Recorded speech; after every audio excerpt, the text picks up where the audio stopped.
initiatives, a lot of battles. Some have packed, and some have are just barely struggling to survive.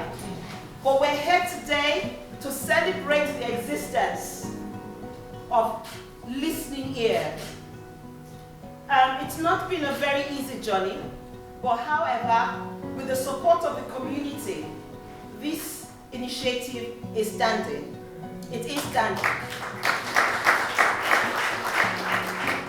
I'm going to hand the microphone now to the visionaire, the person who has been behind Listening Ears, Rosebud for Girls, Community Angels for the past 10 years.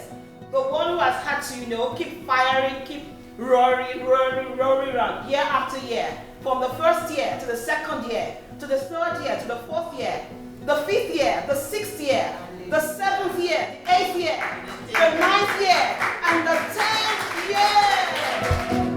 A lot of people are hurting, and because I see the kind of society I've found myself, where everybody likes to keep to their business, nobody knows what is happening next door.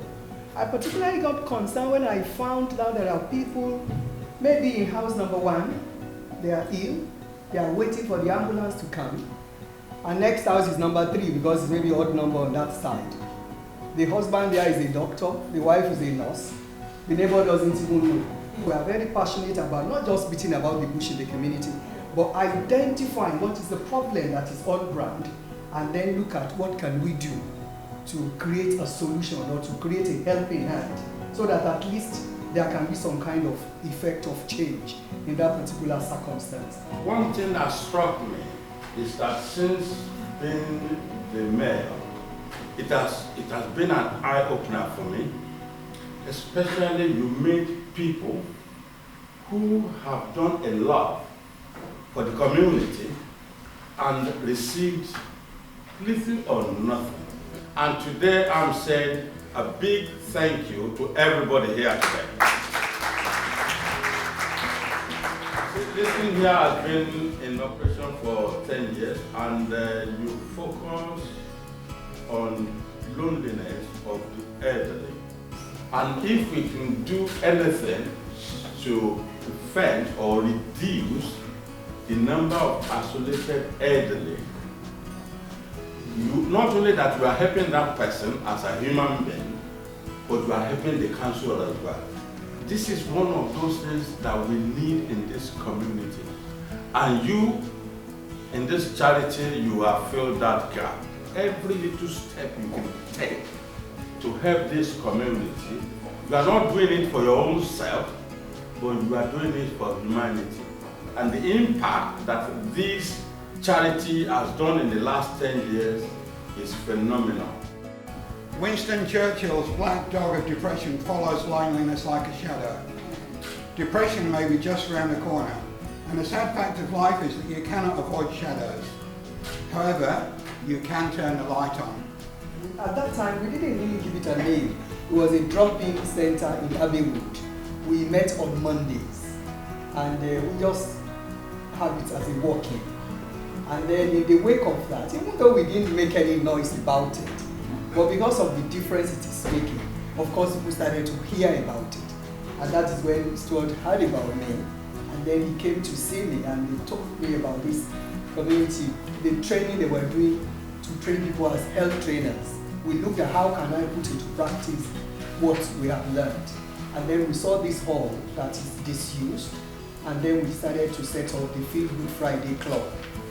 Toyin recognised that many people around here were lonely and depressed. And if we open our eyes, this is what we'll all see. But Toyin, instead of avoiding eye contact by looking at the ground as people walk past, decided to do something.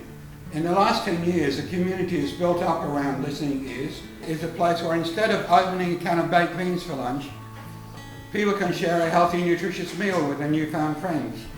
Sometimes it's the little things that matter. When I spoke with that earlier on in the year, for me it shows the passion about the cause that she's holding on to. I want my 60th birthday, because it actually coincides with the 10th year anniversary of Listening Ears. I want it to be a celebration about Listening Ears, Rosebud for Girls, and also Community Angels. And donations to go towards those services. Because I need it to continue. I'd like us to just sing a happy birthday to Tony Ogubanjo. Happy birthday to you.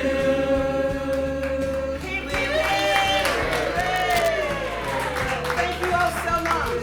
Long life and prosperity. One of the things that actually kind of confirmed the calling I had to do something about isolation, one day in Abbeywood, I went to the post office on Ancient Drive. So I just went to register a letter. When I was going, I noticed that the elderly, she should be about 83, 85. She was on the other side of the road. So I went into the post office and I must have spent at least 20 minutes in the post office. So when I came out, she was still there. And the care in me wanted to talk to her. So I just thought, because she was looking not too okay. So I asked her if she needed any help. She said she wanted to cross the road. And the cars wouldn't stop. So I took her shopping trolley. She was scared initially, but I just said, and I patted her back, just relax. So I took the trolley and took her hand on the other side, and I walked her across. And after we crossed, the way she was looking at me, she needed a hug. So I decided to give her one, and she wouldn't let go. So she held on to me. So after about a few minutes, then she let go. And I saw she was crying. She said she has never been hugged for a long time. And then she told me what she usually does when she's coming from Woolwich. She will stay on the 177 bus, go with it to the terminus in Thamesmead because the cars wouldn't stop. And she will stay on the bus. The bus turns around and comes to her side of the road. I mean, I just thought, this can't go on.